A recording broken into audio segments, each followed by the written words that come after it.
Gamete study के YouTube channel पर मैं राजेश कुमार आप सभी का स्वागत करता हूं।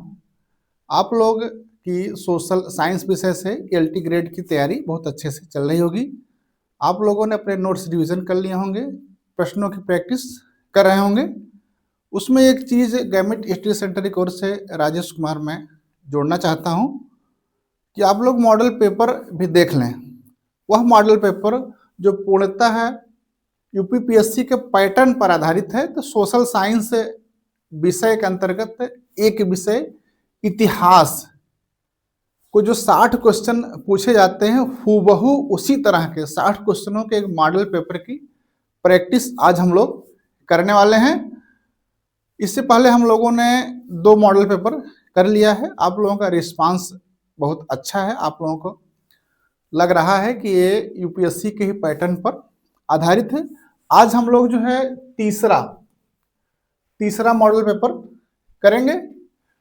और अब हम मॉडल पेपर शुरू करें उससे पहले आप लोग सब लोग गैमेट स्टडी सेंटर के यूट्यूब चैनल को सब्सक्राइब कर लीजिए, और जिन लोगों ने सब्सक्राइब किया है वह लोग शेयर कर दें, जिससे इस चैनल का विस्तार हो और अधिक से अधिक लोगों को इस चैनल द्वारा जो कंटेंट प्रदान किया जा रहा है उनको मिले। और जो परीक्षा उनकी होने वाली है 17 जनवरी 2026 को, उसमें वो निश्चित तौर पर सफल हो, प्रारंभिक परीक्षा पास करें। उसके बाद मेंस की तैयारी के दौरान भी गैमेट स्टडी सेंटर आपका सहयोग करेगा। तो चलिए हम लोग जो है तीसरे मॉडल पेपर पर चलते हैं, जो इतिहास विषय पर है और 60 क्वेश्चन है, और एक एक क्वेश्चन पर हम लोग जो है अपना ध्यान केंद्रित करेंगे। आइए, क्वेश्चन नंबर जो है देखिए, पहला है प्रश्न संख्या 1, हथनोरा का मानव सम जीवाश्म है, ये पूछ रहा है। और यहां पर जो है विकल्प में होमो इरेक्टस, होमो हैबिलस, होमो सेपियंस उपरोक्त में से कोई नहीं। प्रश्न है कि हथनोरा से जो मानव श्रम ह्यूमनॉइड जीवाश्म मिला है वो किस कैटेगरी का मानव है, उसका क्लासिफिकेशन क्या है। तो आप सबको पता होगा हथनोरा जो है मध्य प्रदेश में नर्मदा घाटी में है।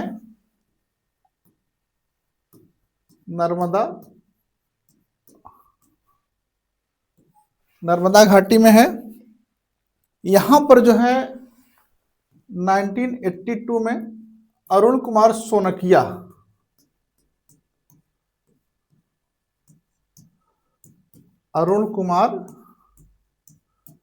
सोनकिया को एक मानव जबड़ा मिला है।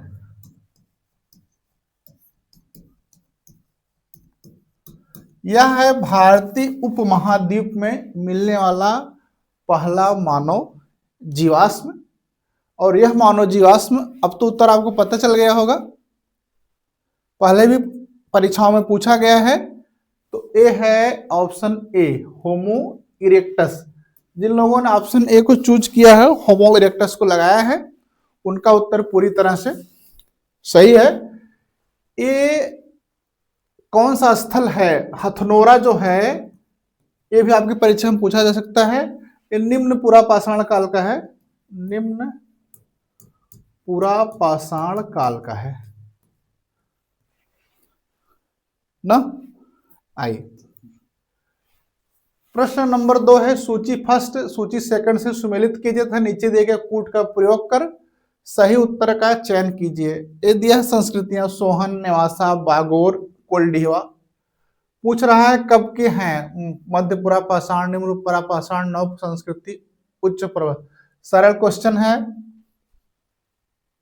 हल करिए इसको आप लोग।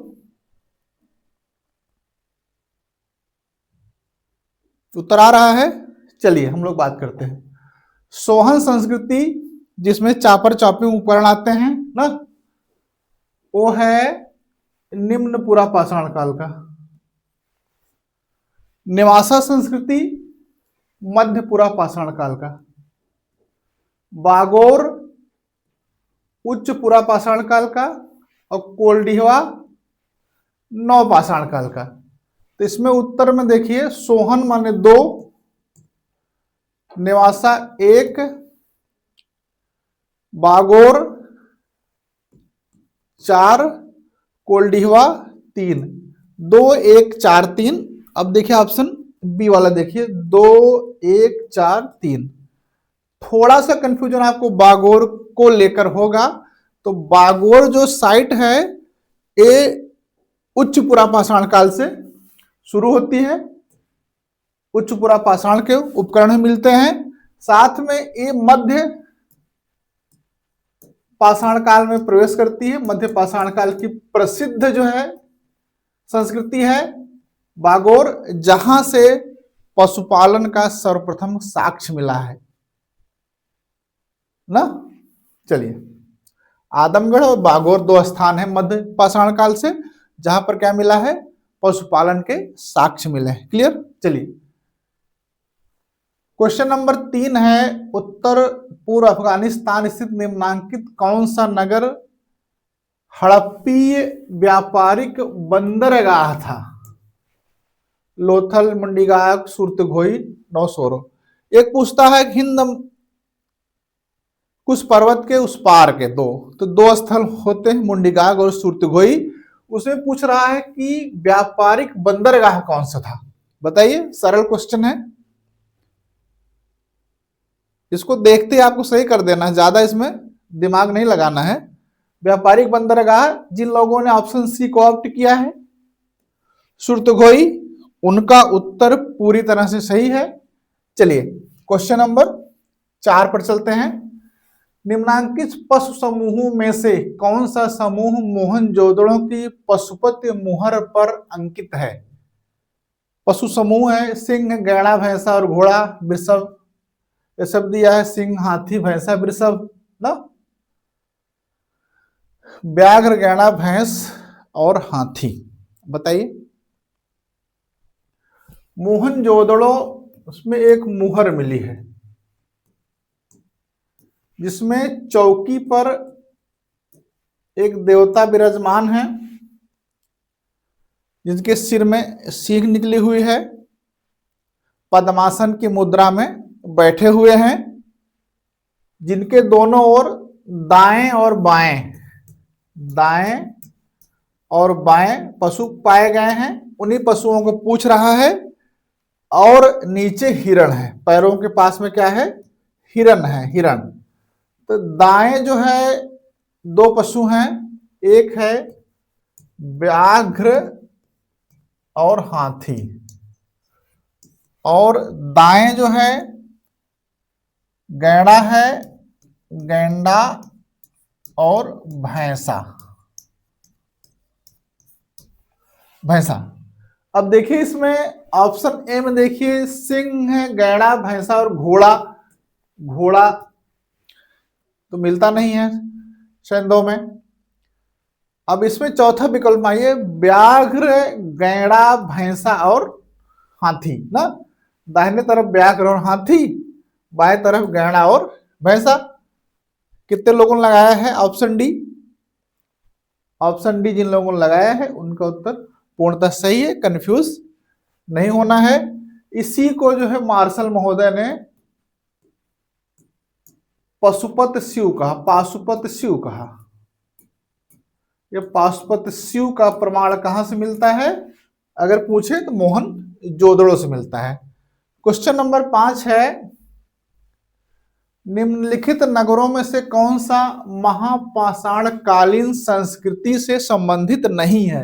देखिए नहीं है जहां है गोला कर लेना है, अंडरलाइन कर देना है। 4 नगर दिए, चंद्रगिरी, ब्रह्मगिरी, आदिचनूर और उतनूर। बताइए इसमें कौन सा मतलब महापाषाणिक नहीं है? महापाषाणिक में एक राख के टीले की मुख्य विशेषता ली जाती है। इसका सही उत्तर क्या होगा? इसका सही उत्तर बताएं, उतनूर होगा, ऑप्शन डी। यहां पर जो है ये आंध्र प्रदेश में है, यहां पर राख के टीले मिले हैं, टीले मिले हैं, लेकिन ये जो है नवपाषाण काल का है, नवपाषाण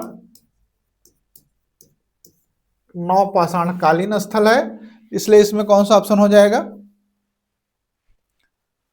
ऑप्शन डी सही हो जाएगा। ऑप्शन डी आप लोगों ने लगाया भी है। चलिए क्वेश्चन नंबर 6 पर चलते हैं। ऋग्वेद के संबंध में निम्नलिखित कथनों में से कौन सा से सही है और हैं? फर्स्ट है इनकी रचना, मतलब इसकी, ऋग्वेद की 1500 से 1000 ईसा पूर्व के लगभग सप्त सैंधव प्रदेश में हुई। दूसरा, इसके 10वें मंडल के पुरुष सूक्त में चारों वर्णों की उत्पत्ति का सिद्धांत है। बताइए, सही जा रहे हैं आप लोग? इसमें देखिए परीक्षण कर लेते हैं। ऋग्वेद प्रारंभ में आर्य शब्द सैंधव प्रदेश में बसे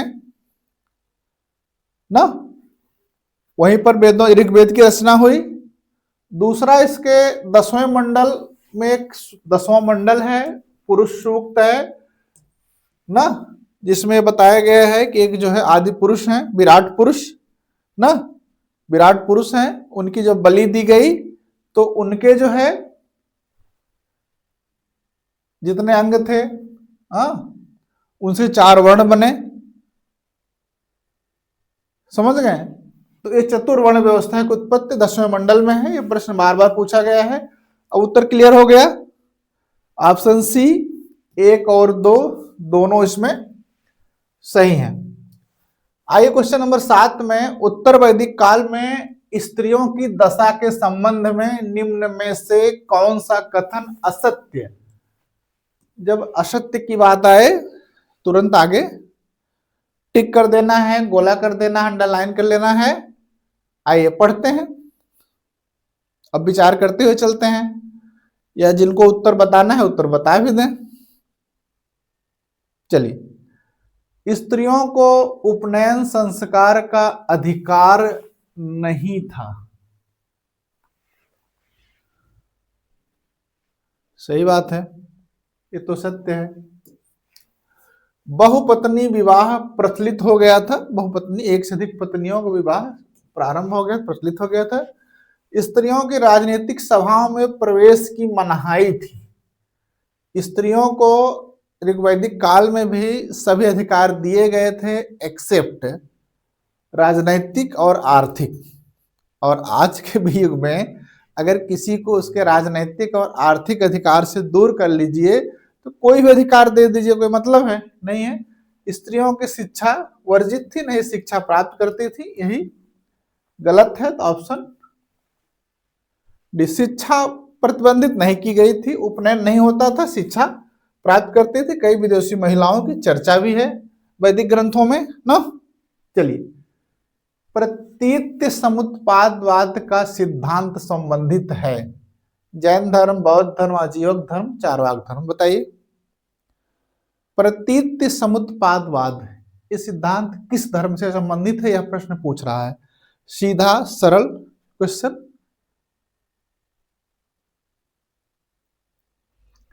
एक कारणता का सिद्धांत होता है और इसमें एक कहते हैं कि जो कारण होता है तभी कार्य उत्पन्न होता है, अगर कारण नहीं होगा तो कार्य भी नहीं होगा। ये प्रत्यय पाकर उत्पत्ति की बात करता है। कौन सा दर्शन धर्म है? बताइए।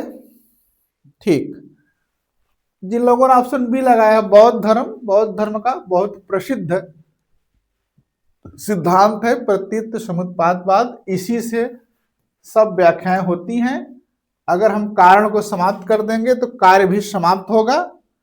अगर हम दुख कारण है, दुख का जो कारण है उस कारण को समाप्त कर देंगे तो दुख भी समाप्त हो जाएगा। चलिए, एक क्वेश्चन है 9, नीचे ईसा पूर्व 6वीं शताब्दी में द्वितीय नगरीकरण के कारक दिए गए हैं कि जो द्वितीय नगरीकरण हुआ था 6वीं शताब्दी ईसा पूर्व में, उसके कौन कौन से कारक थे, फैक्टर थे। कूट का प्रयोग कर सही उत्तर का चयन कीजिए। गंगा घाटी में लोहे के कृषि उपकरणों का प्रयोग, नवीन व्यवसायिक वर्ग की नई बस्तियों का उदय, महाजनपदों का उदय, नवीन धर्मों का बताइए। द्वितीय नगरीकरण में कौन कौन से तत्वों ने योगदान दिया था, कौन कौन से फैक्टर ने योगदान दिया था, यह है प्रश्न ना। आइए देख लेते हैं। गंगा घाटी में लोहे का प्रयोग अब कृषि के उपकरण बनाने में, जखेड़ा इन स्थानों से कहीं कुदाल कहीं से हल सब मिले होने लगा था। अब नए जो व्यवसायिक वर्ग थे, वैश्य वर्ग, उनका उद्भव हुआ, तो वो जो है नई नई बस्तियों में रहने लगे। महाजनपदों को उद्भव हुआ, महाजनपद राजधानी थी उनकी और राज्य बने ये सब। नवीन धर्मों का उदय हुआ, जो नवीन धर्म बौद्ध धर्म, जैन धर्म और अन्य नास्तिक धर्म उत्पन्न हुए। उन्होंने हिंदू धर्म की रूढ़ियों को चुनौती दी ना, चुनौती दी। ये समुद्र यात्रा इन सब के प्रतिबंधों को नहीं माना। इसका मतलब चारों सही है। तो ऑप्शन देखिए सी, कितने लोगों ने लगाया है बताइए। Option C 1 2 3 4। एक कॉन्सेप्चुअल प्रश्न है, आपके कॉन्सेप्ट को टेस्ट करता है, इसलिए आपको पता होना चाहिए। चलिए क्वेश्चन नंबर 10। सम्राट अशोक के अभिलेख के संबंध में निम्नलिखित कथनों में से कौन सा ऐसे सही है। सर्वप्रथम 1750 में जेम्स प्रिंसेप ने दिल्ली टोपरा अभिलेख को खोजा। सर्वप्रथम 1837 में टी पैंथेलर ने दिल्ली टोपरा अभिलेख को पढ़ा। कूट की सहायता से सही उत्तर का चयन कीजिए। अब देखिए ये प्रश्न आपको पता है और अब आप लोग इसका उत्तर बताइए और उसी उत्तर में निहित होगा आप एग्जाम में कितना कॉन्सेंट्रेट हैं, आपने जो पढ़ा है उस पर आपको कितना विश्वास है, अपनी पढ़ाई पर आपको कितना विश्वास है, अपने रिवीजन पर आप कितने अडिग रहते हैं, कितने रुके रहते हैं, कितने टिके रहते हैं। बताइए उत्तर बताइए। उत्तर इसका होगा डी। अरे आप लोग लगा ब्लंडर हो गया। ब्लंडर नहीं हुआ भाई, समझ रहे हैं, ब्लंडर नहीं है। कैसे है ये देखो, 1750 सही है।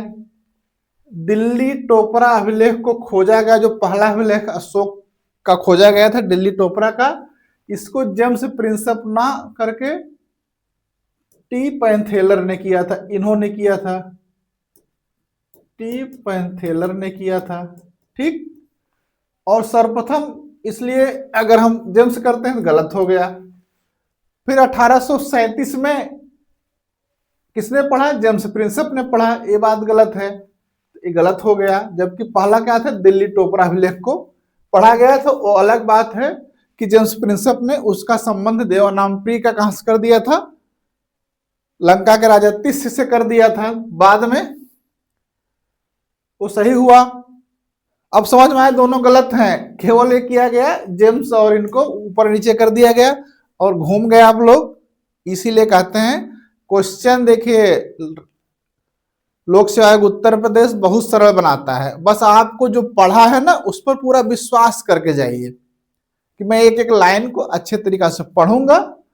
आपकी ज्ञान की परीक्षा नहीं, आपकी अलर्टनेस की परीक्षा है। आप जितने अलर्ट रहेंगे उतने अच्छे से उत्तर दे लेंगे। चले क्वेश्चन नंबर 11 है। नीचे दो वक्तव्य दिए गए हैं, एक को कथन आर, दूसरे को कारण, कथन ए और कारण आर। देखिए अभी लोक सेवा आयोग उत्तर प्रदेश ने कई सब्जेक्ट की परीक्षा ली है, उसमें से होम साइंस का भी लिया था, तो उसमें मैंने देखा कथन कारण भी पूछे जा रहे हैं। तो इसलिए मॉडल को अगर हम लोग देखें तो कथन कारण के प्रश्नों पर भी हमको प्रैक्टिस कर लेनी चाहिए। कथन क्या है, मौर्य साम्राज्य का पतन अशोक के बाद प्रारंभ हो गया। अशोक ने धम्म विजय की नीति का कारण अनुसरण किया और अपनी सेना विघटित कर दी। ए तथा आर दोनों सही हैं, आर ए की सही व्याख्या है। ए तथा आर दोनों सही हैं किंतु आर ए की सही व्याख्या नहीं है।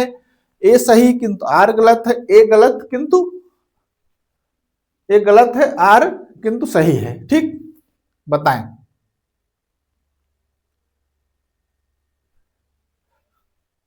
हाँ सही उत्तर पहुंच रहे हैं आप लोग। चलिए मौर्य साम्राज्य का पतन अशोक के बाद प्रारंभ हो गया, अशोक के बाद में उनके उत्तराधिकारियों के समय से। ठीक है, पूरी तरह से अशोक ने धम्म विजय की नीति का अनुसरण किया। अशोक के 13वें शिलालेख से पता चलता है धम्म विजय, और अपनी सेना विघटित कर दी। सेना को विघटित करने के संबंध में किसी भी स्रोत से प्रमाण नहीं मिलता है। ये तो मिलता है कि भेरी घोष के स्थान पर धम्म घोष करेगा ना, लेकिन सेना विघटित कर दी ये बात नहीं मिलती है। इसलिए कथन ए सही है, कारण आर गलत है। ऑप्शन सी इसमें आपको सही है। जिन लोगों ने ऑप्शन सी लगाया है वो निश्चित तौर पर बहुत अलर्ट हैं, बहुत अच्छे से पढ़ाई की है। क्वेश्चन नंबर 12 है, निम्नलिखित उपाधियों में से कौन सी एक समुद्रगुप्त से संबंधित नहीं है? लिच्छव दौहित्र, सर्वराजोचिता, अश्वमेघ पराक्रम, विक्रमादित्य। ये क्वेश्चन आप देखिए ना, इसमें छटनी कर डाली है। नीचे से करेंगे तो विक्रमादित्य किसकी उपाधि रही है? चंद्रगुप्त द्वितीय की रही है ना विक्रमादित्य उपाधि, जिन्हें देवश्री, देवराज, देवगुप्त, देव इत्यादि नामों से जानते हैं। सकारी की उपाधि जिनकी रही है ना, तो इसका मतलब लिच्छवी दौहित्र, सर्वराजोचिता, अश्वमेघ पराक्रम था। विक्रमादित्य उपाधि किसकी थी? डी की। जिन लोगों ने डी लगाया है बहुत अच्छा उत्तर दिया है। प्रश्न संख्या 13 है, कुमारगुप्त के काल में लाट से दसपुर आने वाली श्रेणी किस वस्तु का व्यापार करती थी? रत्न थे, अश्व थे, हाथी दांत थे, रेशमी कपड़ा था। बताइए, कुमारगुप्त के समय में एक श्रेणी ने शिफ्ट किया था, तो वो कौन सा व्यापार करती थी? बताएं। कुमारगुप्त का अभिलेख है मंदसौर अभिलेख। मंदसौर अभिलेख है, इसी की बात कर रहा है। और मंदसौर अभिलेख में पट्टवाय श्रेणी का उल्लेख है। पट्टवाय श्रेणी, इसी का दूसरा नाम था तंतुवाय श्रेणी। तो अब समझ गए, ये जो लाट से दसपुर आने वाली श्रेणी थी वो पट्टवाय तंतुवाय, तो क्या काम करती थी? रेशम कपड़ा। Option D. जितने लोगों ने लगाया है पूरी तरह से उनका उत्तर सही है। प्रश्न नंबर है 14, दक्षिण भारत का प्रसिद्ध तक्कोलम का युद्ध हुआ था। ये 4 विकल्प दिए गए हैं, चोल उत्तर चालुक्य, चोल राष्ट्रकूटों, चोल एवं होयसल, चोल एवं पांड्य। बताएं इसका उत्तर। ये युद्ध हुआ था 1949 ईस्वी में हुआ था। 2 शक्तियां थी, एक थे चोल, दूसरे राष्ट्रकूट। राष्ट्रकूट के उस समय थे कृष्ण तृतीय, कृष्ण थर्ड थे शासन का शासन था, और राज्यादित्य इसमें मारा गया था चोलों की ओर से। तो जिन प्रतियोगियों ने, जिन साथियों ने ऑप्शन बी ऑप्ट किया है वो पूर्णतः सही है। अच्छा क्वेश्चन है। आइए क्वेश्चन नंबर 15 है, चोल वंश में सर्वप्रथम स्वर्ण सिक्का किस शासक ने जारी किया? 4 विकल्प है, राजराज प्रथम, राजेंद्र प्रथम, उत्तम चोल और परांतक। किसने किया था भाई? स्वर्ण सिक्का तो क्या कहते थे? कुलंजू कहते थे, पौन कहते थे ना। तो सर्वप्रथम स्वर्ण सिक्का किस चोल शासक ने जारी किया था? बताएं बताएं। ऑप्शन सी जिन लोगों ने लगाया है उन सबका सही है। परांतक से तो उत्तर मेरु अभिलेख मिलता है ना, परांतक का प्रथम का उत्तर मेरु अभिलेख, जिससे चोलकालीन स्वायत्त ग्रामीण शासन की जानकारी मिलती है। आइए अगला क्वेश्चन देखें। क्वेश्चन नंबर 16 है, मोहम्मद गोरी के आक्रमणों युद्धों को कालक्रम से व्यवस्थित कीजिए, नीचे दिए गए कूट का प्रयोग कर सही उत्तर का चयन कीजिए। देखिए, तराइन का द्वितीय युद्ध है, मुल्तान पर आक्रमण, गुजरात पर आक्रमण, तराइन का प्रथम युद्ध। क्या कूट इसमें सही होगा? देखिए बताइए जल्दी से। बहुत सरल क्वेश्चन है, बहुत प्रसिद्ध डेटे हैं इसमें, तारीखें हैं, तिथियां हैं, जिनको आपको निश्चित तौर पर सही करना चाहिए। क्योंकि देखिए, आपकी परीक्षा में चाहे सरल क्वेश्चन पूछे चाहे कठिन क्वेश्चन पूछे, सबके मार्क्स समान हैं। अगर आप सरल क्वेश्चन को सही कर ले गए, कठिन गलत भी हो गए, तब भी आप असफल नहीं हो सकते हैं। लेकिन अगर आपने सरल को गलत कर दिया तो निश्चित तौर पर आप सफल नहीं हो पाएंगे। समझ रहे हैं? चलिए देख लेते हैं। तराइन का द्वितीय युद्ध कब हुआ था? इस युद्ध में जो है पृथ्वीराज चौहान मारा गया था।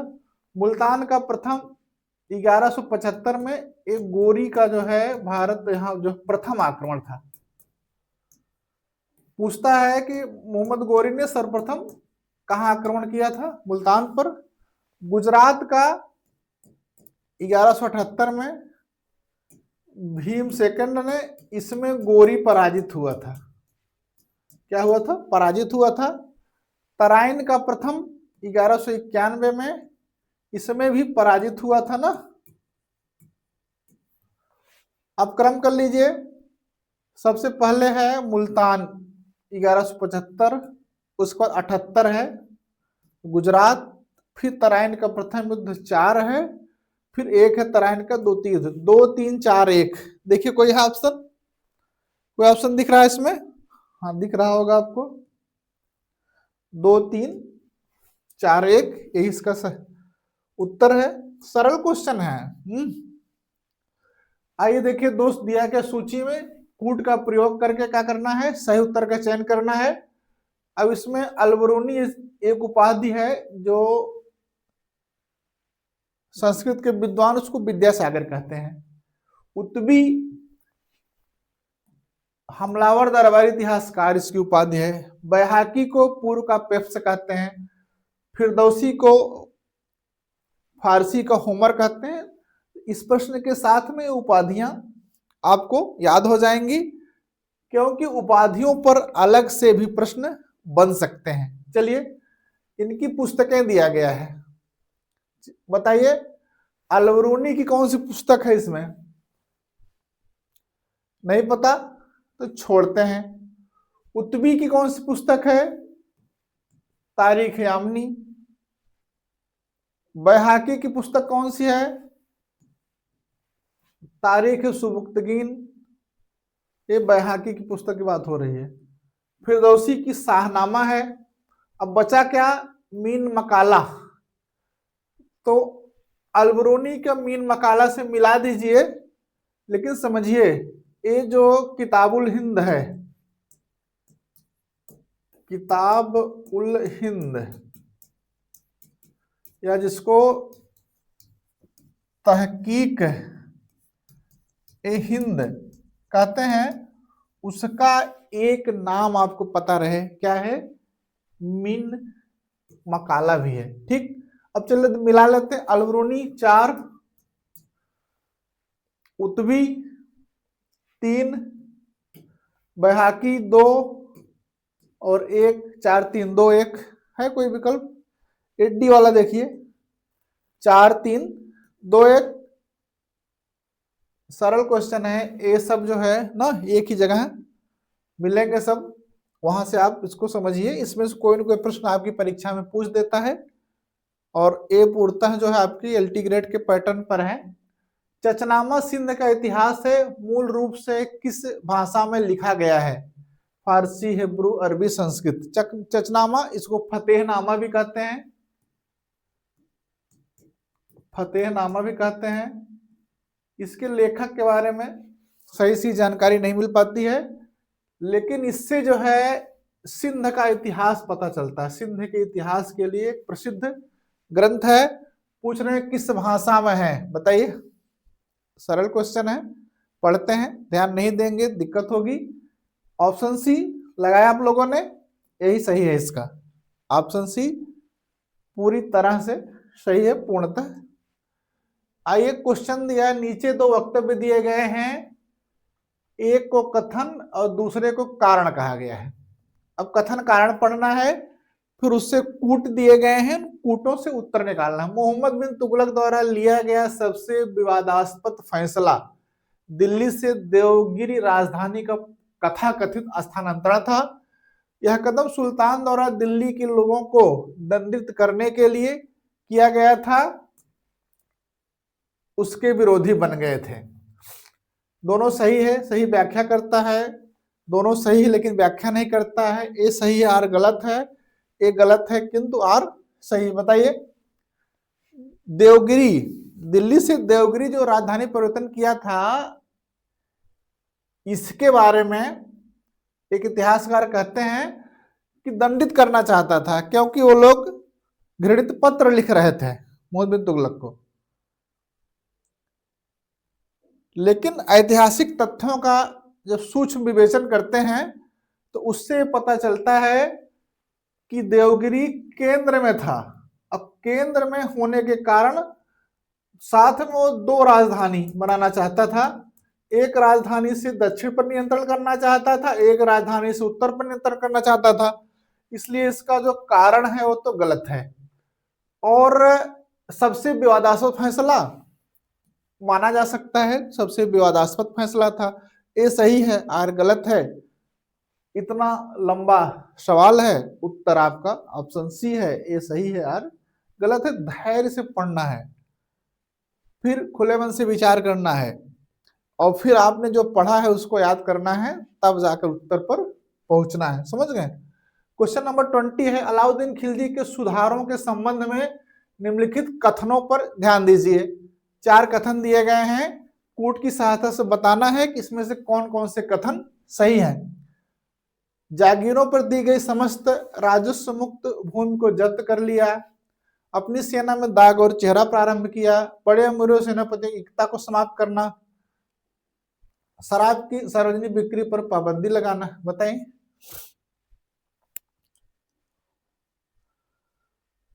इसमें कौन सा सही होगा? देखिए 4 विकल्प दिए गए हैं। चलिए, जागीरों में दी गई समस्त राजस्व मुक्त भूमि को जब्त करना, इन्होंने क्या किया? चाहे वो धर्मार्थ दिए गए हों, चाहे मददमाश में दिए गए हों, जिस तरह के दिया गया है सबको जब्त करके खालसा में परिवर्तित कर दिया ना। ये बात सही है। अपनी सेना में दाग और चेहरा को सल्तनत काल में सबसे पहले इन्होंने प्रारंभ किया था ना। बाद में शेरशाह ने अनुकरण किया, बाद में अकबर ने अनुकरण किया, ये भी सही है। बड़े अमीरों एवं सेनापतियों की एकता प्रणाली को समाप्त नहीं किया था, एकता जारी रही। और शराब की सार्वजनिक बिक्री पर प्रतिबंध लगा दिया, क्योंकि जब उसके प्रति विद्रोह हुए थे, विद्रोह का विश्लेषण उसने पाया था, अमीर लोग शराब पीते हैं, शराब पीने के बाद षड्यंत्र रचते हैं ना। तो इसका मतलब जिसमें 3 जिसमें नहीं होगा वही सही होगा। तो एक ऑप्शन है सी वाला, 1, 2 और 4, और देखिए सब में 3 है ना, तो ऑप्शन सी इसका करेक्ट ऑप्शन है ना। कई लोगों ने लगाया भी होगा।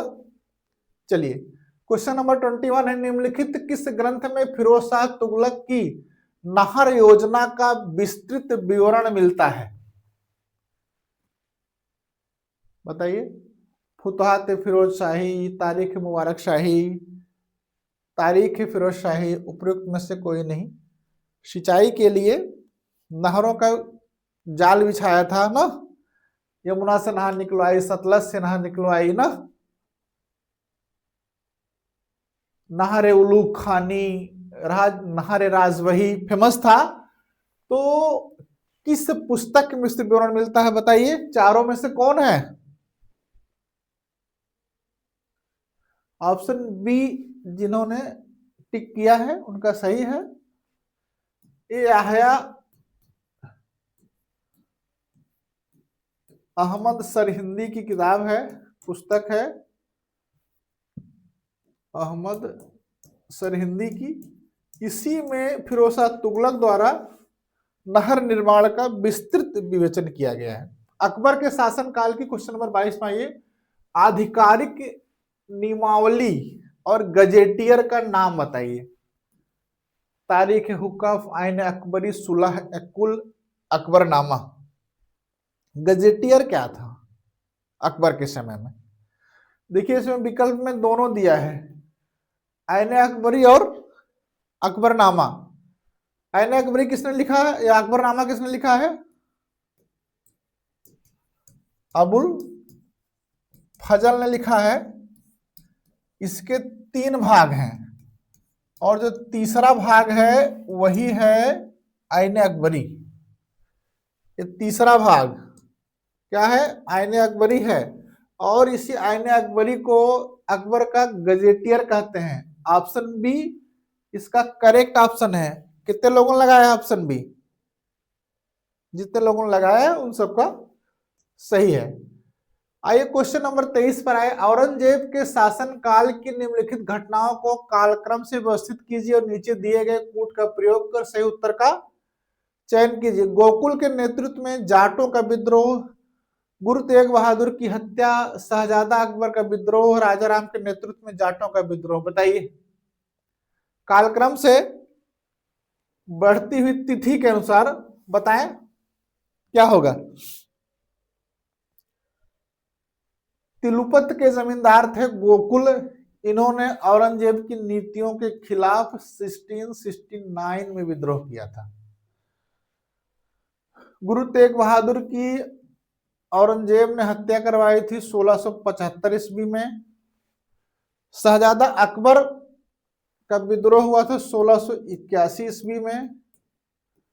उसके बाद में राजा राम और राम चेहरा ने भी, जाट नेता थे, इन लोगों ने भी औरंगजेब के विरुद्ध विद्रोह किया था 1686 ईस्वी में। ठीक, अब आइए क्रम से देख लेते हैं। सबसे पहला कौन सा है? 1 है, उसके बाद 2 है, उसके बाद 3 है, उसके बाद 4 है ना। 81, 86, 1, 2, 3, 4 है। पहला वाला ए वाला ही विकल्प है, तो ऑप्शन ए इसका करेक्ट है। इस तरह के प्रश्नों के लिए आपके 17 जनवरी 2026 में जो एग्जाम होगा तैयार रहिएगा। इस तरह के प्रश्न आएंगे, सरल प्रश्न होंगे, केवल आपको ध्यान देना पड़ेगा। क्वेश्चन नंबर 24 है, निम्नलिखित कथनों में से कौन सा सही नहीं है? हम बात करते हैं, जब नहीं आए तो अंडरलाइन या गोला कर लीजिए ताकि इस पर आपका ध्यान चला जाए। अकबर के शासन काल में दाम ने धीरे धीरे तांबे के टंके का स्थान ले लिया। दाम को पैसे के नाम से जाना जाता था। आधे दाम को अधेला कहा जाता था। अकबर ने 1 रुपए के लिए 40 दामों का अनुपात तय किया, जो वास्तविक भुगतान के उद्देश्य के लिए एक मानक बन गया। बताएं गलत कौन सा है? अकबर के समय का प्रश्न है। अकबर के सिक्कों को तो आपको परीक्षा में जरूर पढ़ के जाइएगा। जलाली सिक्का जो चौकोर आकार का था उसको पढ़िएगा। इलाही एक सिक्का चलाया था उसको पढ़िएगा। अकबर के शासनकाल में दाम ने धीरे धीरे तांबे के टंके का स्थान ले लिया था। सही बात है। दाम को पैसे के नाम से जाना जाता था। दाम को जीतल था जिसको पैसे के नाम से जाना जाता है, जीतल। ये गलत है इसका। ठीक, आधे दाम को दाम का आधा अधेला होता था। सही है। अकबर ने 1 रुपया किसके बराबर किया था? 40 दाम के बराबर किया था। ये भी सही है। तो इसमें गलत कौन सा है? बी वाला गलत है। ठीक, ये क्वेश्चन थोड़ा सा कठिन लग रहा होगा लेकिन कठिन है नहीं। आइए, किस बहमनी सुल्तान ने अपनी राजधानी गुलबर्गा से बीदर स्थानांतरित किया? ये बहमनी साम्राज्य के जो है शासक हैं ताजुद्दीन फिरोज शाह, अहमद शाह सेकंड, अलाउद्दीन हसन, अहमद शाह फर्स्ट। अब सिंपल सा है ना, आपको याद रहेगा। गुलबर्गा से बीदर किया, फिर बीदर का नाम मुहम्मदाबाद रखा।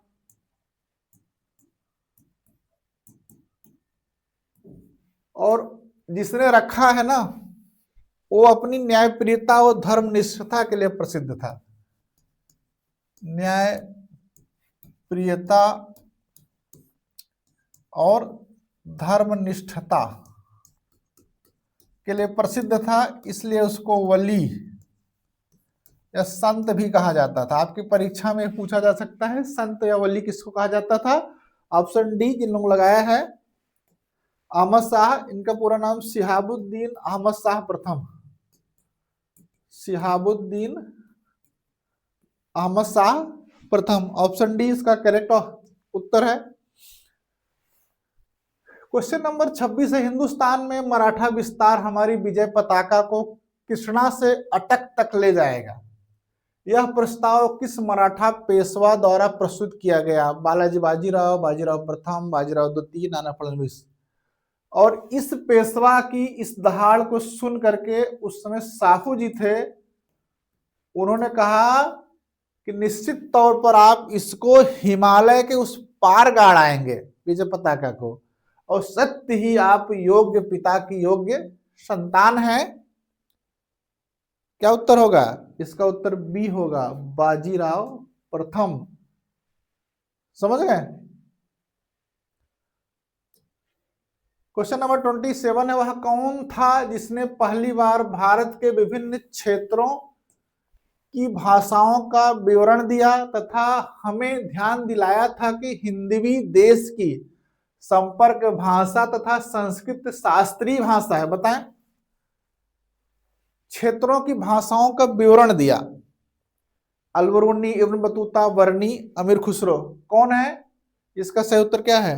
ऑप्शन डी है, तूतिया हिंद इनको कहते हैं ना, तूतिया हिंद।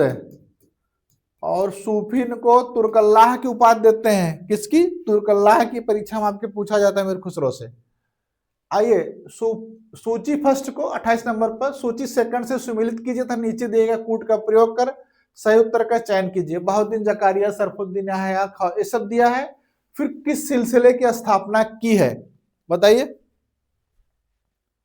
और इसको तैयार करके भी जाइएगा। जितने भी सिलसिले हैं, कौन कौन से संत सूफी जुड़े हुए हैं। बहुद्दीन जकारिया ने किया था सोहरावर्दी का भारत में स्थापना। सरफुद्दीन याहया फिरदौसी का किया था। ख्वाजा बकी बिल्लाह नक्शबंदी का। अब्दुल कादिर जिलानी कादिर से कादरी का।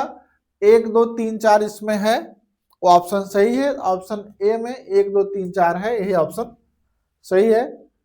क्वेश्चन नंबर 29, औरंगजेब के शासनकाल में चांदी के रुपए का वजन था 176, 178, 180 ग्राम और 182 ग्राम। बताइए, अकबर के समय 175 ग्राम था चांदी के सिक्के का वजन अकबर के समय में।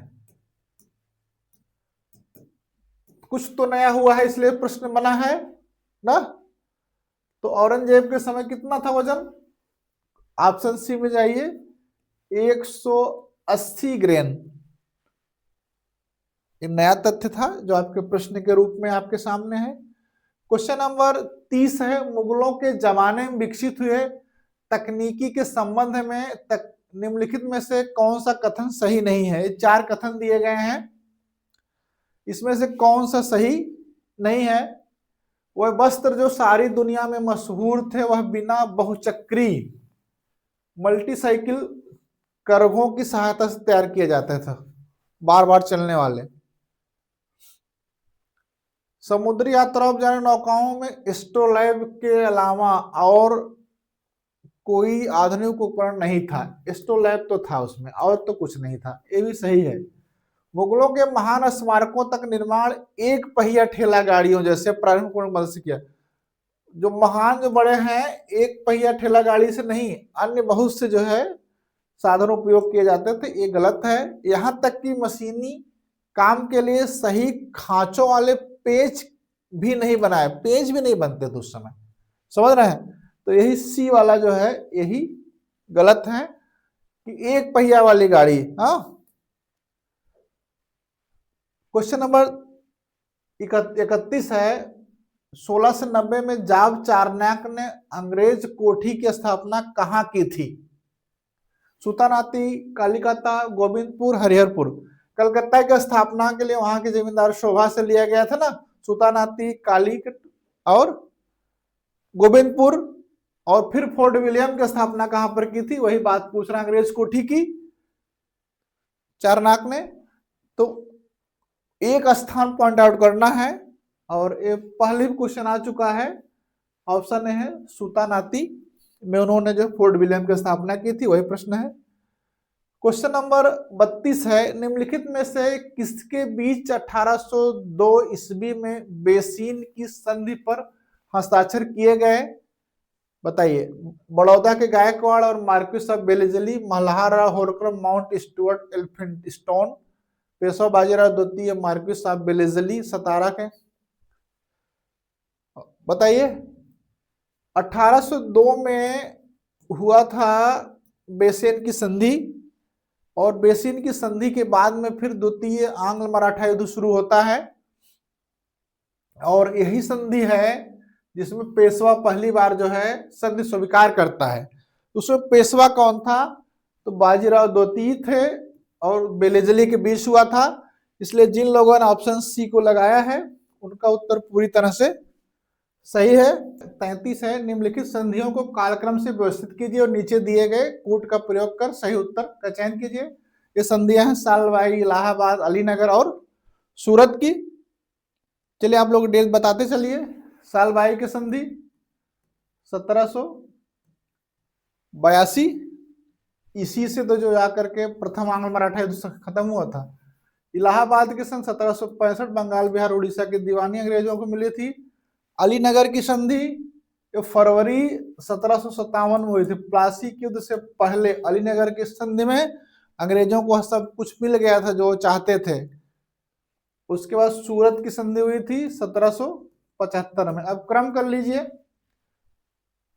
3 होगा, फिर 65 होगा, 2, फिर 4, फिर 1, 3 2 4 1, कोई है 3 2 4 1 है, ऑप्शन सी है 3 2 4 1। जिन लोगों ने लगाया है उनका सही है। क्वेश्चन नंबर 34 है, लॉर्ड डलहौजी के विषय में निम्नलिखित कथनों में से कौन सा मतलब कौन से सही है, तो दोनों सही है, तो एक सही है। पहला है, उसी के समय 10 अप्रैल 1853 ईस्वी को भारत में प्रथम रेलगाड़ी बंबई से थाने तक चलाई गई। उसी के समय 1854 में नया पोस्ट ऑफिस एक्ट पारित करके भारत में पहली बार डाक टिकट जारी किया गया। बताइए इसमें से कौन सा सही है, कौन सा गलत है। हाँ चलिए, इसमें एक प्रश्न भी बनता है कि पहली रेलगाड़ी कहां से कहां तक चली, बंबई से थाने चली 1853 में डलहौजी के समय में। पहली बार डाक टिकट, दोनों सही हैं, इसलिए ऑप्शन सी जिन लोगों ने लगाया है 1 और 2 सही, उनका उत्तर पूर्णतः सही है। आइए प्रश्न नंबर 35 है, बड़ा सा प्रश्न दिखेगा, उत्तर छोटा सा होगा। वाणिज्यवादी, मुक्त व्यापार वाणिज्यवादी, पूंजीवाद और वित्तीय साम्राज्यवाद, ब्रिटिश साम्राज्यवाद के 3 पड़ाव हैं। इस सिद्धांत का सर्वप्रथम प्रतिपादन किसने किया था, मतलब ब्रिटिश जो साम्राज्यवाद है उसके 3 चरण हैं। इन 3 चरणों में सबसे पहले विभाजन किसने किया, यह प्रश्न है ना। कार्ल मार्क्स, दावे नौरोजी, आरसी दत्त, आरपी दत्त, बताइए। इसका उत्तर देखिए आपको याद होगा, तुरंत करेंगे। ऑप्शन ए है, कंफ्यूजन के लिए आरपी दत्त भी दिया गया है। इसी कार्ल मार्क्स के विभाजन के आधार पर बाद में आरपी दत्त ने, रजनीपाल दत्त ने अपनी पुस्तक इंडिया टुडे में साम्राज्यवाद के 3 चरणों की व्याख्या की है। समझ गए, आगे आइए। क्वेश्चन नंबर 36 है, सूची फर्स्ट और सेकंड सुमिलित करना है कूट का प्रयोग करते हुए। यही तो कहा गया है। ये दिया गया है Duncan, Munro, Cornwallis, Hart Mackenzie. ये दिया गया है कौन कौन सी भूमि व्यवस्था अपनाई है, बताएं कौन सा विकल्प इसमें सही होगा, देखा जाए। चलिए, जोनाथन डंकन ने बनारस में अस्थायी बंदोबस्त किया था। Thomas Munro, Reader Munro Ryotwari के लिए प्रसिद्ध हैं, जो 51% भाग पर थी। कॉर्नवालिस अस्थायी बंदोबस्त ना 1790 में जो उन्होंने 1790 में 3 साल के लिए किया था, फिर बाद में अस्थायी हो गई 93 में। हाल्ट मैकेंजी महालवाड़ी व्यवस्था के लिए, बंदोबस्त के लिए फेमस है। तो 4321 है इसमें, देखिए 4321 है, ऑप्शन डी ये सही है। भूमि व्यवस्था के संबंध में प्रश्न आपके परीक्षा में आते ही आते हैं, उसको देखकर आपको जाना है, ठीक। नीचे दो वक्तव्य दिए गए हैं, एक को कथन दूसरे को कारण का है। अब कथन कारण पढ़ना है, फिर उत्तर देना है। 1800 ईस्वी में फोर्ट विलियम कॉलेज की स्थापना ईस्ट इंडिया कंपनी के लिए लिपिकों और कैडेटों के प्रशिक्षण के उद्देश्य से किया गया। दूसरा है, संस्कृत के अध्ययन के पीछे सर विलियम जोन्स का प्राथमिक उद्देश्य न्यायपालिका के लिए समान हिंदू कानून संहिता बनाना था। बताएं, दोनों सही है, व्याख्या करता है, दोनों सही, व्याख्या नहीं करता है। ए सही है, आर गलत है, ए गलत है, आर सही है। इसमें क्या हो सकता है बताइए, देखा जाए। 1800 में फोर्ट विलियम कॉलेज बना था, उसके उद्देश्य ये था कि यहाँ ट्रेनिंग दी जाएगी हाँ लोक सेवकों को, लिपिकों, कैंडिडेटों को। तो ऑप्शन ए सही है। संस्कृत के अध्ययन के पीछे विलियम जोन्स एशियाटिक सोसाइटी का स्थापना जो किए हैं, उद्देश्य यही था कि इनकी न्यायपालिका के लिए कानून संहिता बनाई जाए। दोनों सही है, लेकिन फोर्ट विलियम और इनके जो उद्देश्य अलग अलग थे, एक दूसरे की व्याख्या नहीं करते हैं। तो इसमें देखिए विकल्प बी, देखिए ए आर दोनों सही है, किंतु आर ए की सही व्याख्या नहीं है। तो ऑप्शन बी जिन लोगों ने लगाया है उन सबका उत्तर सही है। क्वेश्चन नंबर 38 है, किस अधिनियम ने ईस्ट इंडिया कंपनी की कब्र पर मृत्यु लेख लिखा था? 58 का अधिनियम, 61 का, 62 का, उपरोक्त में से कोई नहीं। बताइए, कंपनी की कब्र पर मृत्यु लेख क्या होगा उत्तर? किस अधिनियम द्वारा हुआ क्या कि जो भारत का शासन था वो कंपनी से क्राउन को, ब्रिटेन की महारानी भारत की महारानी बन गई। समझ रहे हैं? ये हुआ था 1858 का act of better government in India, governance in India, act of better governance in India. तो ऑप्शन ए बहुत क्रांतिकारी कदम था ये। अब कंपनी का मुखौटा हटा दिया गया, अब जिम्मेदारी रानी अपने ऊपर ले ली। इसी से के बाद में गवर्नर जनरल का पद वायसराय में कन्वर्ट हो गया। आइए 39 है, 1857 की भारतीय क्रांति संबंधित निम्नलिखित घटनाओं को नीचे दिए कोड की सहायता से उनके सही कालक्रम में, बढ़ते हुए कालक्रम बताना है। मंगल पांडे का कांड जो हुआ था, मेरठ में सैनिक कांड हुआ था, झांसी में विप्लव, कानपुर में विप्लव। बताइए 1857 विद्रोह की ना एक एक छोटी छोटी तिथियां आपको पता होनी चाहिए, क्योंकि यहाँ से प्रश्न बनाता है फिर दिमाग से निकल जाता है एग्जाम में ना। एग्जाम में प्रेशर बहुत होता है, तो छोटी छोटी चीजें भी वहां बड़ी बड़ी दिखती हैं और गलती करने की संभावना बढ़ती है। इसलिए 1857 विद्रोह की एक एक तिथि को आप समझिएगा। ये कब हुआ था? 29 मार्च को ना 1857 में इन्होंने बैरकपुर में एजुटेंट को गोली मार दी थी और हत्या कर दी थी ना।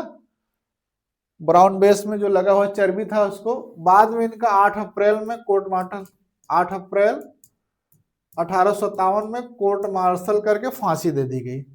मेरठ का विद्रोह कब हुआ था? 10 मई को हुआ था 1857। झांसी का विप्लव 4 जून को हुआ था 1857 में। कानपुर का 5 जून को हुआ था 1857 में, ठीक। अब इसमें देखिए 1 2 3 4 है, 1 2 3 4 है। ये उत्तर आपका ए वाला सही है। क्वेश्चन नंबर 40 में निम्नलिखित कौन सा 1857 विद्रोह का परिणाम नहीं था? जब कहते नहीं हो तो तुरंत आप अंडरलाइन कर लीजिए। देख लीजिए इसमें चारों कौन सा परिणाम नहीं था, पढ़े। विद्रोह मुगल साम्राज्य के ताबूत में अंतिम कील साबित हुआ, क्योंकि इस विद्रोह के बाद में बहादुर शाह द्वितीय को क्या किया? रंगून निर्वासित कर दिए गए। तो ताबूत में अंतिम कील तो था। इसने मराठा शक्ति के उत्थान की सभी आशाएं धूमिल कर दी ना। नाना साहब, तात्या तोपे, इन लोगों ने प्रयास किया था, तो ये भी सही है। इसने कंपनी के शासन को समाप्त कर दिया, क्योंकि 1857 के बाद में 1858 का एक्ट आया, कंपनी का शासन खत्म होकर क्राउन का शासन शुरू हुआ, ये भी सही है। इसके बाद ईसाई धर्म का प्रसार हुआ था। हुआ क्या था कि विद्रोह का एक कारण माना गया कि ईसाई धर्म का प्रसार हुआ, भारतीय सामाजिक रीति रिवाजों में हस्तक्षेप किया गया, इस कारण विद्रोह हुआ, इसलिए इसकी गति को रोक दिया गया। तो इसलिए यही इसमें गलत है। समझ में आया? Option D. 41 है, किसने ईसाई धर्म में धर्मांतरित हिंदुओं की उनकी पैतृक संपत्ति का उत्तराधिकार के रूप में प्राप्त करने की स्वीकृति प्रदान की? उस अधिनियम का नाम है 1850 में एक्ट बना था। उस एक्ट में 21, 22, 23, 24 कौन सी धारा है उसको पूछा गया है। ए इसको बोलते हैं लेक्स लोकी एक्ट बोलते हैं, या इसी को कहते हैं धार्मिक नियोग्यता न निवारण अधिनियम। मतलब अगर कोई एक धर्म से दूसरे धर्म में जाता है तो उसकी जो पैतृक संपत्ति है उसमें उसका उत्तराधिकार बना रहेगा, क्योंकि उसमें ईसाईकरण जब चल रहा था तो हिंदू धर्म से ईसाई धर्म जाते थे, तो अब ईसाई जब बन गए तब उनका उत्तराधिकार रहेगा कि नहीं रहेगा, इसके लिए एक्ट लाया गया था 1850 में, और 21 नंबर उसका वो था धारा।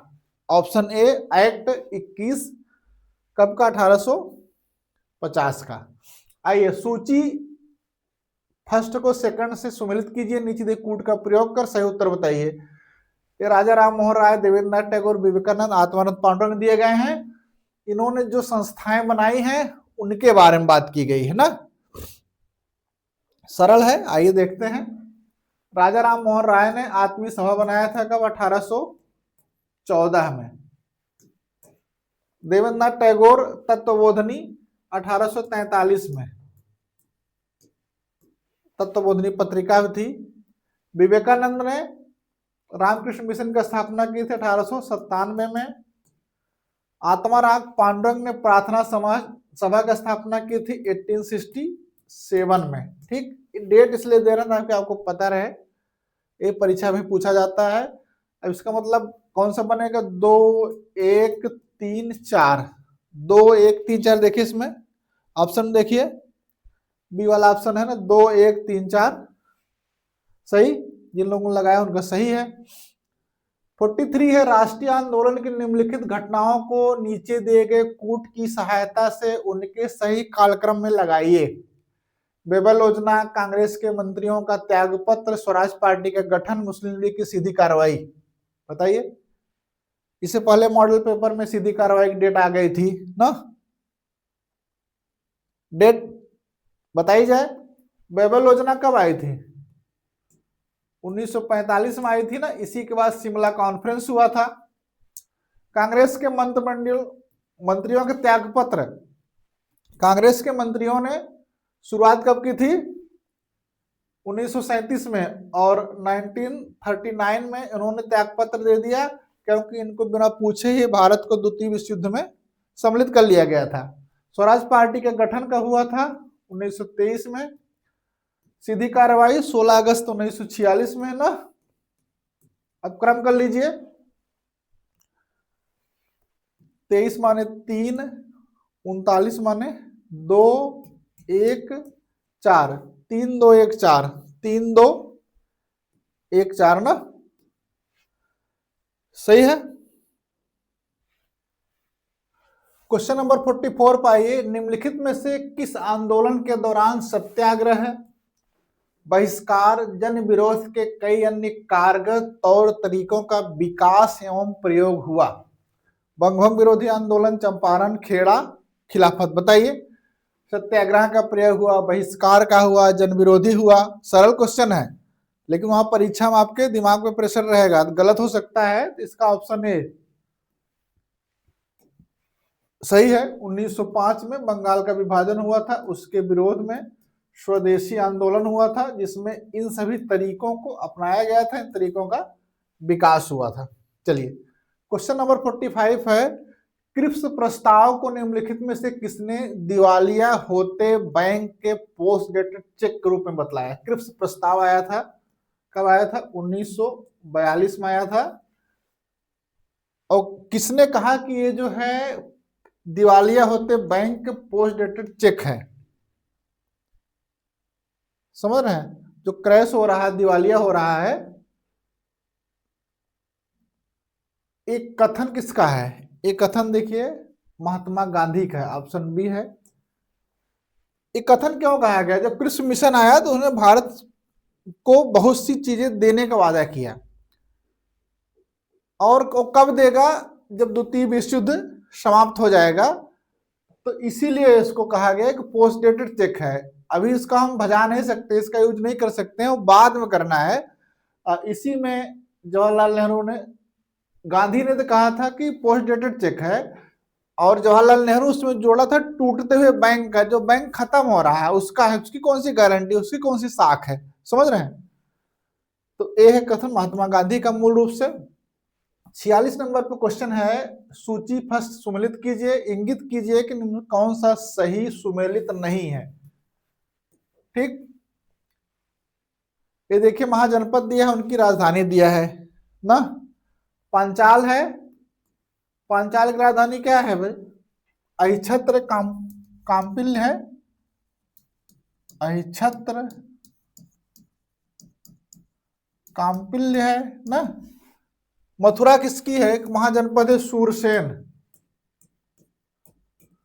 उत्तर तो मिल गया हमारा ना, ये उत्तर होगा, जिन लोगों ने लगाया उनका सही है। मत्स्य की विराटनगर बैराट है। कौशल की श्रावस्ती सही है। मगध की गिरिब्रज सही है। आइए क्वेश्चन नंबर 47 है, कौटिल्य के अर्थशास्त्र में कितने अधिकरण और श्लोक हैं? श्लोक पूछ रहा है, अधिकरण पूछ रहा है। 15, 6000, 10, 5000, 12 अधिकरण, 3000, 12, 6000, बताइए। कौटिल्य का अर्थशास्त्र जो है राजनीतिक व्यवस्था पर एक प्राचीन ग्रंथ है, और इसमें जो है 15 अधिकरण हैं, और कभी बता देगा एक चीज और कि प्रकरण कितने हैं? 180 प्रकरण है और 6000 श्लोक हैं। तो कौन सा उत्तर इसमें हो जाएगा? उत्तर ए ना, 15 अधिकरण। और 48 है क्वेश्चन नंबर, निम्नलिखित में से किस शासक के दरबार में तक्षशिला के यूनानी शासक इंटियालकिड्स का राजदूत हेलियोडोरस आया था? बताइए। वसुमित्र, अग्निमित्र, भागभद्र, शिमुख। देखिए ये आया था विदिशा में, जिसको कहते हैं बेसनगर। उत्तर आप लोग लगाते रहिए। बेसनगर। यहां पर आने के बाद उसने गरुड़ स्तंभ की स्थापना की, जिस पर लिख स्वयं को भागवत कहा, और विष्णु भगवान को देवस कहा, और वंदना की। ये जो है भागवत धर्म के संबंध में प्राचीनतम अभिलेखित साक्ष्य, भागवत धर्म के संबंध में प्राचीनतम अभिलेखित साक्ष्य है।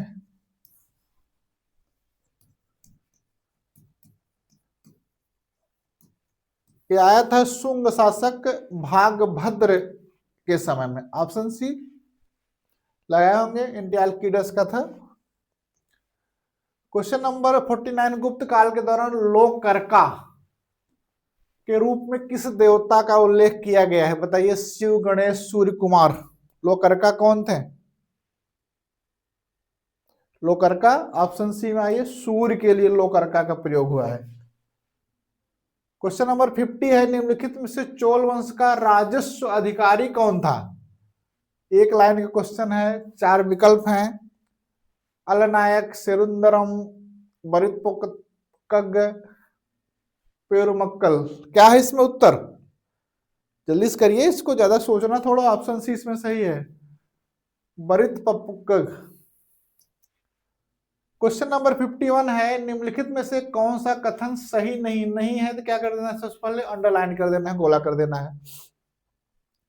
ये है, फक्रे मुदब्बिर ने युद्ध कला पर अपनी पुस्तक को इल्तुतमिश को समर्पित किया। दूसरा इसामी पर है, तीसरा मिनहाज है। हाँ, तो फक्रे मुदब्बिर ने जो है युद्ध कला पे ग्रंथ लिखा था जो इल्तुतमिश को समर्पित किया था, पूर्णतः सही है। दूसरा है इसामी मिनहाजुल सिराज के इस कथन से सहमत नहीं है कि विश्व के विभिन्न स्थानों के लोगों ने नव स्थापित शहर दिल्ली की ओर एक कतार सी लगा दी। इससे वो सहमत था, वो भी कहता है कतार सी लगा दी थी, समझ रहे हैं? कह रहा है सहमत नहीं है, ये गलत है। आइए आगे पढ़ लेते हैं। मिनहाज कहता है कि रजिया में शासन बनने के सभी प्रशंसनीय गुण एवं आवश्यक योग्यताएं थी, सही है।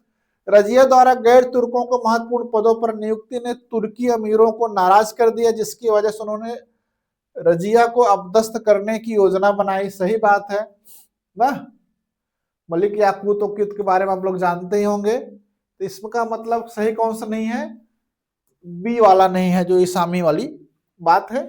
जो लगाया होगा उसका अध्ययन जो है इतिहास विषय पर बहुत सॉलिड है, बहुत अंदर तक पढ़ाई की है। 52 है, नीचे विभागों की सूची दी गई, इनमें से किसकी स्थापना फिरोज शाह तुगलक ने की? दीवाने खैरात, दीवाने बंदगान, दारुल सफा, रोजगार कार्यालय, बताएं। अरे भाई, दीवाने खैरात की भी किया था ना, दान विभाग के लिए। दीवाने बंदगान किया था, दारुल सफा अस्पताल किया था, रोजगार कार्यालय बनाया था, चारों तो किया था ना। इसलिए आप जो उत्तर लगा रहे हैं ऑप्शन डी वो सही है। ठीक, आगे आइए। क्वेश्चन नंबर 53 है, शाहजहां के शासनकाल में बंगाल में हुगली से पुर्तगालियों को कब और किसने निकाला था? शाहजहां के समय में पुर्तगाली उद्दंडता करने लगे थे, तो हुगली से उनको निकाला गया था। कब और किसने? शाइस्ता खां, कासिम खां, प्रिंस मुराद, महावत खां, बताइए। ये बहुत महत्वपूर्ण क्वेश्चन है, परीक्षा में फिर भी आ सकता है। ऑप्शन बी इसमें है, 1632 में कासिम खां के नेतृत्व में उनको बाहर निकाला गया था। क्वेश्चन नंबर 54 है, अकबर के शासनकाल की निम्नलिखित घटनाओं को नीचे दिए गए कूट की सहायता से उनको सही कालक्रम में व्यवस्थित करना है। मजहर की घोषणा, जजिया की समाप्ति, तौहीद इलाही की समाप्ति, इबादत खाने का निर्माण। अकबर के समय में ना पूछ रहा है, तो जजिया की समाप्ति कब किया था अकबर ने? 1564 में। दास प्रथा को पहले समाप्त किया, हाँ, उसके बाद उन्होंने तीर्थ यात्रा कर को समाप्त किया, फिर जजिया को समाप्त किया 64 में। फिर देखिए इबादत खाने की स्थापना कब किया था? 1575 में फतेहपुर सीकरी में किया था। विभिन्न धर्मों के लोगों को बाद में 78 में इसमें सभी के लिए खोल दिया। और उसके बाद महजर आई, उसका घोषणा पत्र आया ना 1579 में। फिर अंत में उन्होंने अपना तौहीद इलाही, दीन इलाही जो कहते हो आप 1582 में दिया। अब क्रम कर लीजिए, सबसे पहले कौन सा है? 2 है, 64 है, उसके बाद कौन से? 75, 4 है, फिर 1 है, फिर 3 है। 2 4 1 3, 2 4 1 3 देखिए इसमें ऑप्शन बी है ना। आइए क्वेश्चन नंबर 55 है, निम्नलिखित में से हुमायूं के संबंध में कौन सा कथन सही है? हुमायूं के संबंध में 4 कथन दिए गए हैं, आपको बताना है इसमें से कौन सा सही है। हुमायूं की खगोल शास्त्र एवं भूगोल में गहरी दिलचस्पी थी, सही बात है। हुमायूं ने शाही पुस्तकालय के लिए पुस्तकों का भारी संग्रह किया, यहां तो उसकी मृत्यु भी वहां से मानते हैं हुआ था गिर करके। हुमायूं अपने सैन्य अभियानों के दौरान पढ़ने के लिए चुनी हुई पुस्तकों ले जाया करता था, सही है। ऑप्शन डी देखिए उपयुक्त सभी। ऑप्शन डी देखिए कॉन्सेप्चुअल है, आपके कॉन्सेप्ट क्लियर है तो इस तरह के प्रश्न आप निश्चित तौर पर सही कर लेंगे और दूसरे लोगों से आगे बढ़ जाएंगे। समझ रहे हैं? किस भारतीय क्रांतिकारी ने 1943 में विदेश में आईएनए की कमान सुभाष चंद्र बोस के सौंपी? सिंगापुर में किसने कमान दी थी और बुलाया भी किसने था, उन्हीं की बात हो रही है। इसमें देखिए 4 विकल्प हैं। जिन्होंने कमान दी थी वो थे रास बिहारी बोस ने, उन्होंने सिंगापुर बुलाया था सुभाष चंद्र बोस को, इसलिए ऑप्शन डी इसमें सही है, करेक्ट ऑप्शन है। क्वेश्चन नंबर 57 है, अंग्रेजी सम्राट ने भारतीय स्वतंत्रता अधिनियम पर किस तिथि को हस्ताक्षर किया? 4 तिथियां नजदीक के देंगे। यूपी लोक सेवा आयोग की आदत में है कि पास की तिथियां देता है। भारतीय स्वतंत्रता अधिनियम जो बना है इसको जो है 4 जुलाई को 4 जुलाई 1947 में संसद में प्रस्तुत किया गया था और 18 जुलाई को उसको क्या कर दिया गया, हस्ताक्षर कर दिया गया, पास कर दिया गया। तो 18 जुलाई 1947 ऑप्शन सी इसका करेक्ट ऑप्शन है। क्वेश्चन नंबर 58 में आइए, निम्नलिखित पर विचार कीजिए और नीचे दिए गए कूट की सहायता से उनके सही कालक्रम में लगाइए। राजा जी फार्मूला, बेबल योजना, कैबिनेट मिशन योजना, माउंटबेटन योजना, बताइए। सब पता है आपको, इसमें कोई नई डेट है? जल्दी से कर डालिए। ठीक, राजा जी फार्मूला कब आया था? सी राजगोपालाचारी ने दिया था 1944 में। बेबल योजना कब आया? 1945 में, इसी के बाद शिमला कॉन्फ्रेंस हुआ। कैबिनेट मिशन प्लान 1946 में आया, उस संविधान सभा वगैरह की बात हुई। माउंटबेटन योजना 1947 में आया। 1 2 3 4 जल्दी से मारिए और तुरंत गोले को भर दीजिए जा करके। ऑप्शन ए इसमें सही है। क्वेश्चन नंबर 59 है, 1905 में सर्वेंट ऑफ इंडिया सोसाइटी आरंभ किया। तिलक ने, गोखले ने, नौरोजी ने, गांधी ने, किसने किया था? सर्वेंट ऑफ इंडिया सोसाइटी का उद्देश्य था भारत में देश की सेवा के लिए लोगों को तैयार करना, ऐसे सदस्य तैयार करना था जो देश की सेवा कर सकें।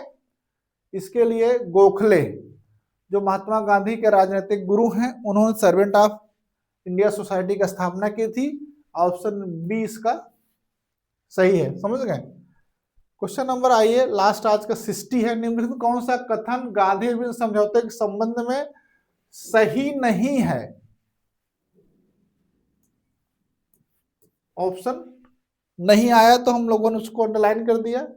हिंसा के दोषी सिद्ध व्यक्तियों सहित सभी राजनीतिक कैदियों को रिहा करना। बताइए, गांधी इरविन समझौता जब हुआ था और आज भी गांधी जी पर जो दोषारोपण होता है कि भगत सिंह को क्यों नहीं बचाया उस समझौते के द्वारा, तो यही वो लाइन है कि ये हिंसा के लिए दोषी व्यक्ति नहीं, राजनीतिक कैदियों को रिहा करने के बाद इसमें हुई थी, इसलिए यही गलत है। आइए और पढ़ लेते हैं। सरकार अभी तक जमा नहीं हुए सभी जुर्मानों की माफी पर सहमत हो गई थी। जो भी जुर्माने लगाए गए थे लोग जमा नहीं कर रहे हैं, उसको हम माफ कर देंगे। इस्तीफा दे चुके सरकारी कर्मचारियों पर उदार व्यवहार किया जाए, ये भी मान गई थी। सरकार ने समुद्र तट के किनारे रहने वाले ग्रामीणों को भोग के लिए नमक बनाने के अधिकार को स्वीकृति दे दी थी। समझ रहे हैं? लोकल रूप वहां रह रहे हैं तो नमक खरीदने जाएंगे, नमक तो वहीं बनाएंगे। उसके लिए गांधी जी ने उनके सामने बात रखी थी। गांधी इरविन समझौता जो 1931 में हुआ था उसमें मान गए थे। केवल हिंसा वाले कैदियों को बात था जो किसी के मर्डर, हिंसा, इन सब में सम्मिलित थे, इसलिए ऑप्शन ए इसका जो है यही आपको टिक करना होगा, नहीं में। समझ रहे हैं? इस तरह से हम लोगों ने आज जो है इतिहास का सोशल साइंस सब्जेक्ट जो आपका पेपर होगा 17 तारीख को 60 क्वेश्चन का उसी पैटर्न पर फिर से एक मॉडल पेपर हम लोगों ने कर लिया है। अभी हम जो है करीब 10 जनवरी तक मॉडल पेपर करेंगे। अगला मॉडल पेपर आपके सामने जल्दी आएगा। आप लोग अपना फीडबैक दीजिएगा। फीडबैक देने के लिए लाइक कमेंट है। इसके अलावा व्हाट्सएप नंबर है मेरा राजेश कुमार, राजेश सर जो भी कहिए, 92 78 38 95 19 इस व्हाट्सएप नंबर से, ये 95 है, 5 है, जुड़ करके आप अपने कमेंट दे सकते हैं और प्रश्नों के संबंध में और कुछ अपना सुझाव और सहयोग भी दे सकते हैं। चलिए अगली क्लास में हम लोग फिर मिलते हैं। थैंक यू, बहुत बहुत धन्यवाद।